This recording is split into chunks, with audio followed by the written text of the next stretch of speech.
Assalamualaikum warahmatullahi wabarakatuh. Good to be with you. I am Cut Soraya Dewi and this is Infocus, informasi seputar kampus.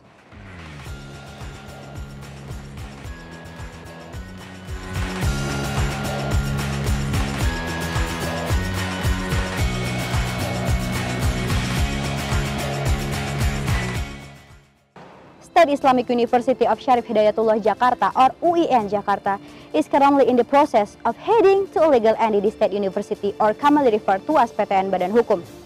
Every university with PTN Badan Hukum status is a university that established by the government which has the status of an autonomous legal entity. Director of UIN Jakarta, Amanul Lubi, said that there will be some plans to do by UIN Jakarta as PTN Badan Hukum in the near future. Of course, when we want to develop our university, we need to have a complete or a very good infrastructure for doing good academic or teaching process. So we would like to have also some new buildings for faculties, for laboratories, etc. And also in our planning to have dormitory for students. Yeah. And afterwards, we would like to develop also in the field of research.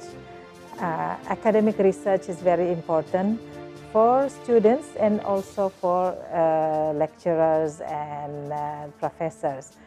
So in this field, after we will have the acknowledgement from the government that we will have a more autonomous management for financial affairs. So we would like to have researchers for to be funded by the university. Not just by the government, but also we will allocate a good amount of money for research. We would like also to have the mutual exchange with big universities overseas to have the experiences of research abroad for some of the teachers of our university, and also we would like to develop the managerial skills of the academic staff, and also for the officials and the staff of the university. Student is the one of important element in effort to develop UIN Jakarta to become world-class university as PTN Badan Hukum because they are directly involved in this system. And now let's see how is the student respond to this. Harapan saya kepada UIN Syarif Hidayatullah Jakarta terkait ketika universitas ini setelah menjadi badan hukum, yang saya ingin adalah universitas ini lebih mewadahi mahasiswa-mahasiswa lain yang ingin mencari ilmu di dalamnya, seperti disediakan laboratorium ataupun disediakan wadah untuk belajar, meneliti, menganalisis dan lain sebagainya. Dari saya singkatnya saya setuju sih gitu kan. Dengan adanya kebijakan itu, institusi pendidikan tinggi khususnya perguruan tinggi Islam itu bakal regulasinya jelas juga kan dari pemerintah dan dilindungi hukum gitu. Mungkin juga nanti secara administrasi juga bisa lebih tertib lagi kan di lingkungan lingkungan tenaga pendidik, tenaga bidang administratif dan sebagainya. In PTN Badan Hukum, the university can cooperate with other private companies. As the first state Islamic university that will become PTN Badan Hukum, Amanul Lubi said that UIN Jakarta will always on the right track in cooperation. Dengan PTN Badan Hukum, kita bisa bermitra lebih luas, bahkan juga dengan luar negeri. Nah, tapi tentu kita ada yang menjaga agar kita tetap pada the right track ya. bahwa kita tetap menjadi kampus Islam, kampus negeri, cinta tanah air, tidak bisa dipengaruhi oleh pihak luar misalnya, baik swasta maupun dalam atau luar negeri. Gitu. Caranya bahwa kita tentu punya nanti struktur dalam UIN Jakarta itu berbeda dengan yang sekarang. Nanti kita ada namanya Majelis Wali Amanat, ada Senat Guru Besar, ada strukturnya pun rektor juga di bawahnya juga beda. Nah, semua struktur ini dalam organisasi PTN Badan Hukum nantinya mengontrol bahwa kita akan tetap netral gitu ya, atau bisa terbawa oleh satu arus tertentu. Saya kira itu ya kita punya mekanisme mengontrol dan juga yang mengawasi. Darmaning Tias in his book said that the emergence of PTN Badan Hukum status for several universities in Indonesia has certainly generated a lot of controversy within academia and society. This is considered as a form of shifting educational paradigm towards capitalistic commercialization. One of the things that might also be prepared by UIN Jakarta to become PTN Badan Hukum is financial readiness.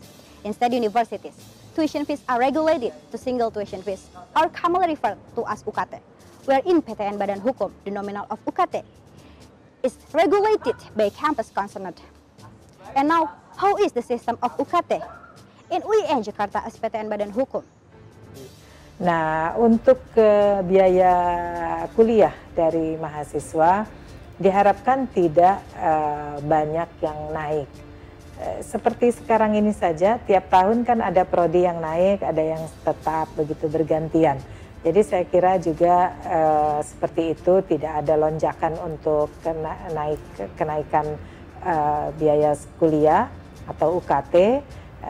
Biasanya dekan-dekan yang mengusulkan biaya itu sehingga kita lihat kelayakannya sudah pantas naik atau tidak, melihat kondisi bertambahnya fasilitas atau juga mengingat banyak hal yang bisa menentukan agar UKT naik. Nah, di satu sisi dengan sistem PTN Badan Hukum kita juga akan menandatangani fakta integritas bahwa status keuangan UIN Jakarta dengan PTN Badan Hukum ini harus menaikkan pendapatan. Dengan demikian kita juga akan dorong semua fakultas punya pemasukan dari kerjasama, dari membuat apakah ada startup. About this UKT, how is the student respond to this? I think that's a good idea because we can freely open a new major as a benefit. But I really disagree because in my opinion, the weakness of this plan is it will increase the tuition fee or UKT due to government that are no longer supports the funding. So this can be beneficial to the irresponsible ones. Oke, terkait PTNBH sendiri ya, setahu saya kelebihan dari PTNBH ini merupakan si kampus ini dapat melaksanakan tujuannya, mencapai tujuannya gitu, karena udah otonom atau sendiri. Tapi untuk UKT, saya sangat tidak setuju terkait PTNBH ini karena kemungkinan besar terdapat kenaikan daripada UKT itu sendiri kayak gitu. Dan berbicara UKT juga pasti berbicara terkait fasilitas yang ada. Ketika UKT naik, mau nggak mau fasilitas juga seharusnya mewadahi juga teman-teman mahasiswa. Tapi nyatanya UKT naik atau UKT turun pun fasilitasnya tetap seperti itu kayak gitu. Jadi saya kurang setuju PTNBH di dalam UKT. At his meeting with the rector of UIN Jakarta, Minister of Religion Yakut Khalil said he agreed with the plan of UIN Jakarta to become PTN Badan Hukum. But the minister reminded that when UIN Jakarta become PTN Badan Hukum, it doesn't increase tuition fees significantly. By making UIN Jakarta as PTN Badan Hukum, there will be some positive and negative values that arise in this change. But the most important of the system is the university should make it difficult for the student to get an education. There is the sheer number of students who need affordable access to education. and it must be done by the university. Thank you for watching and see you next time. Assalamualaikum warahmatullahi wabarakatuh.